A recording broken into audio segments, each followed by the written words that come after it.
I am searching for the things this world has rejected, the things that are broken, that are flawed, thrown away and discarded. I seek the lost, the damaged, the forgotten things, the overlooked and the neglected,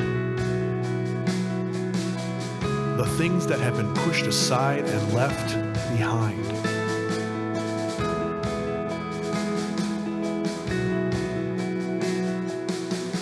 Why?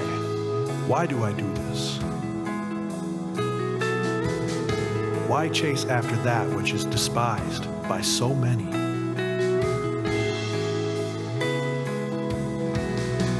It is because I have chosen the rejected. I bring restoration to the broken. I see beyond the flaws and the imperfections, and I bring new life to the lost. This world has called them useless and garbage, hopeless and unwanted. They have been scarred, abused, ignored, and unloved, but I have reclaimed them, and they belong to me now.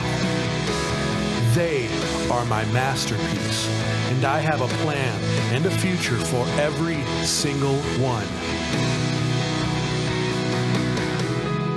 For I am crafting these dissonant and discarded pieces into something beautiful.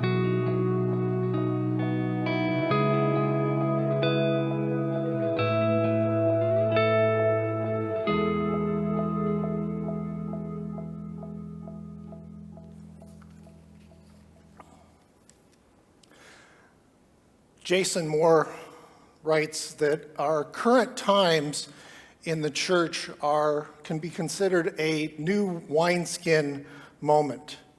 See, the good news of Jesus Christ has not changed, but how we share it, how we tell that story has.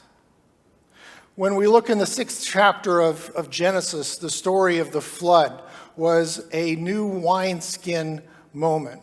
You remember that story. God called Noah to build an ark so that he and his family and the species of the world would survive the flood. But what we often overlook is that he was given just 2 weeks to do this task. And Noah protested. He said, "Lord, do you know how long it takes to build an ark?" And God's response to Noah was, "Noah, exactly how long can you tread water?" Noah got it done in 2 weeks. Do you know how he did it? He used floodlights.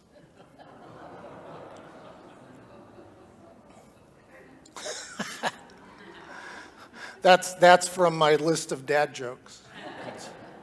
See, I have so many that now I have them in a dad-a-base. See, what happens when I go on this leave, I'm going to have a whole new slew of jokes when I come back. But we live our lives in a series of new wineskin moments. Many of these moments we're open to because they mark celebrations in life. They're transitions. They may be a graduation or a wedding or the birth of a child. Other new wineskin moments may not be as pleasant. Dana Trent reflects in her Lenten devotional this past Tuesday. She commented on King Solomon's lament in Lamentations 3:17 when he said, "My soul is bereft of peace. I have forgotten what happiness is." And here's what Pastor Trent writes. She writes, "Happiness is a tricky word. We feel fleeting joy, but it's not sustainable. But what if feeling bereft is actually the beginning of wisdom and peace? What if sitting with our emptiness is truly the preparation to receive God's spiritual gifts. What if, in our lacking, our stripped down wilderness of sacrifice, we distill what is most important? This state of bereftness is, we find in David's state of mind in Psalm 51. He has been caught in his sin and prays that God recreate him. It was a significant new wineskin moment in David's life, and we benefit from his experience. When we read Psalm 51, and he prays this prayer, "Create in me a clean heart, O God, and a new and right spirit within me." Literally, recreate me, Lord, from the inside out. We all have times when we need to disconnect and reflect, and yes, repent, and open our souls to be recreated. Luke tells the story this morning of a new wineskin moment, when Jesus told a short but powerful parable, and he's telling it at a party. So let me just set the stage here for you. As Luke 5 begins, Jesus calls his first disciples. He goes to the Sea of Galilee, and he calls 3 fishermen: Simon Peter and 2 of his fishing partners, James and John. Now they follow him, they follow Jesus, and the first thing they witness is that Jesus heals a man who has leprosy. And then they go from there and they witness Jesus healing a man who is paralyzed. But part of the story is his friends have brought this paralyzed man on a mat to see Jesus, but the crowds are so big that they can't get to Jesus. And so they lift their friend up on the roof of the house that Jesus is in and lower him down to where Jesus is. What wonderful things to witness. But then Jesus comes across, they go to the marketplace, because this is where Jesus meets a tax collector by the name of Levi. We will come to know him as Matthew. And Jesus extends that invitation to him that he extends to everybody, that is simple but powerfully: follow me. And Luke reports that Levi got up, left everything, and followed Jesus. It was a significant new wineskin moment in Levi's life. And I personally find this really interesting and compelling. The first thing that Levi does, it's not follow Jesus, but Levi throws a party. He throws a banquet and invites all of his friends. Levi celebrates his new wineskin moment with a party. He celebrates his recreation with recreation. How do you like that? Ooh. He celebrates his recreation with recreation, and Jesus is right there in the middle of it. And here's what we find. The Pharisees, the good church people of the day, are upset. This is something new. Their complaint is literally this: that's not the way we do it. Jesus is doing something new here. Jesus is still inviting the disciples into this new wineskin moment, but here's their complaint.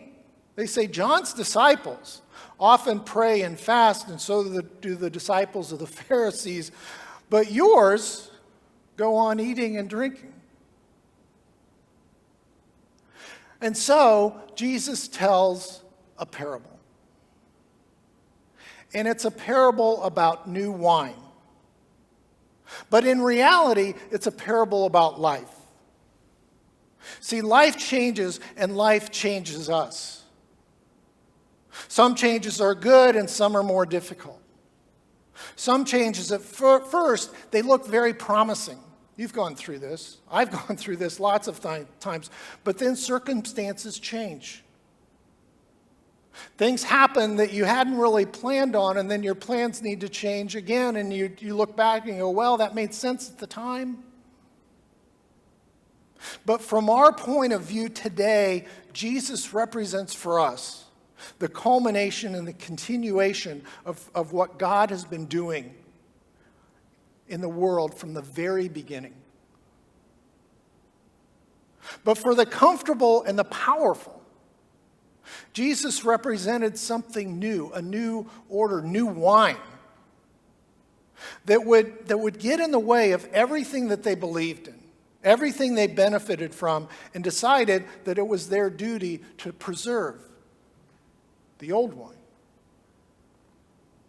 What Jesus understood was the power and influence and allure of the way it's always been done.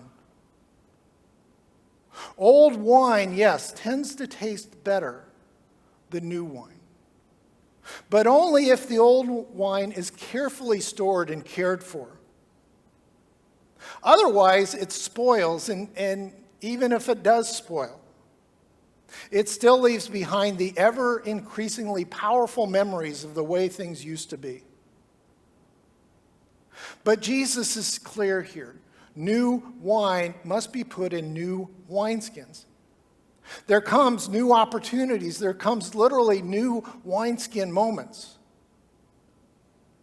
And to take advantage of these moments, it takes work. It takes everything that goes into wine making and wineskin making.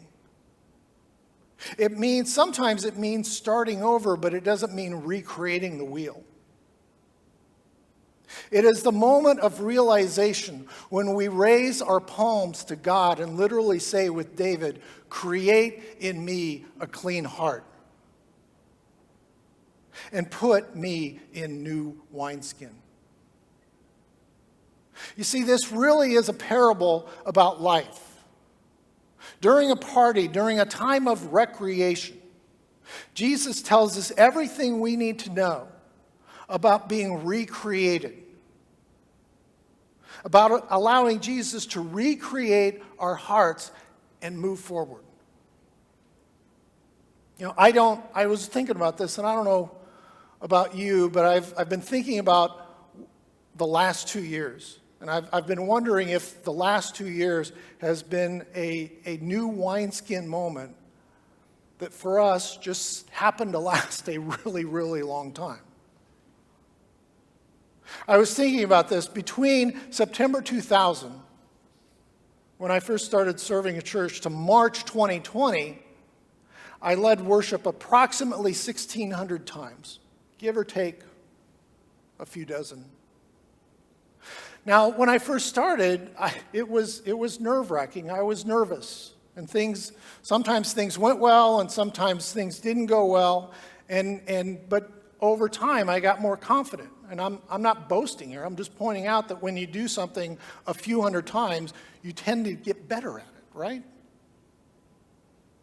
And so, since the pandemic began in March 2020, I've led worship approximately 150 times. But these 150 times have actually been in 4 or 5 different formats.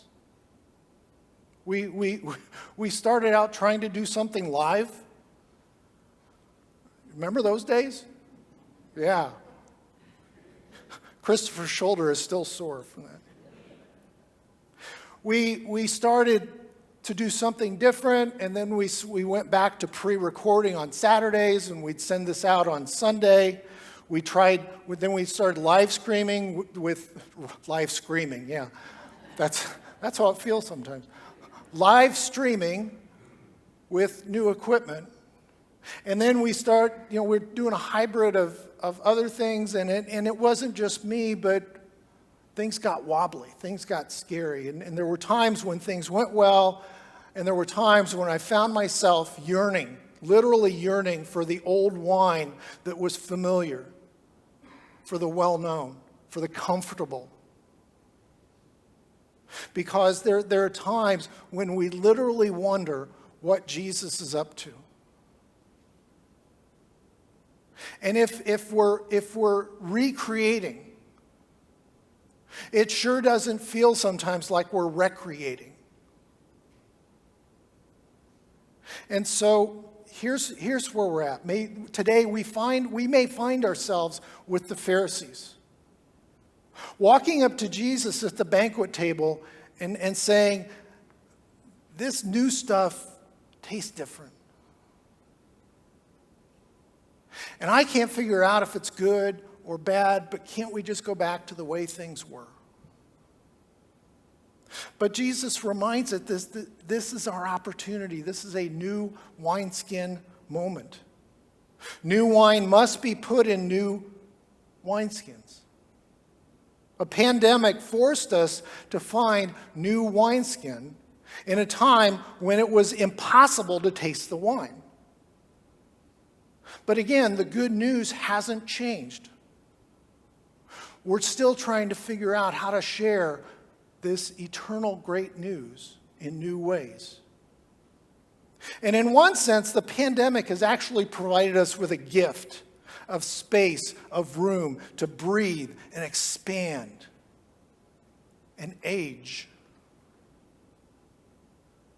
Can we stand with David today in a new wineskin moment and open our arms to God and say, recreate me?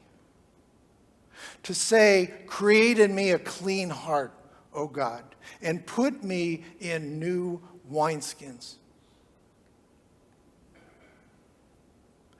If you're struggling today, if you're struggling with change that you're not anticipating or that you don't want, think about whether you might be clinging to old ways while God wants to do something new. Whatever that is that you're struggling with, it feels uncomfortable, it might feel painful. When we have to let go of the old and move forward. In these new wineskin moments, don't be afraid. Hold on tight to God's hand because He is the one who said, I know the plans I have for you. And He said this into a people that were confused, that were straying away. God said through the prophet Jeremiah, I know what's going on. I know the plans that I have for you, plans to prosper you, not to harm you, plans to give you hope and a future. And so just for today, choose to believe that God has a hopeful future in store and take the next step forward. And then tomorrow, do it again. And before long, we'll begin to see God's plans for good unfolding before us.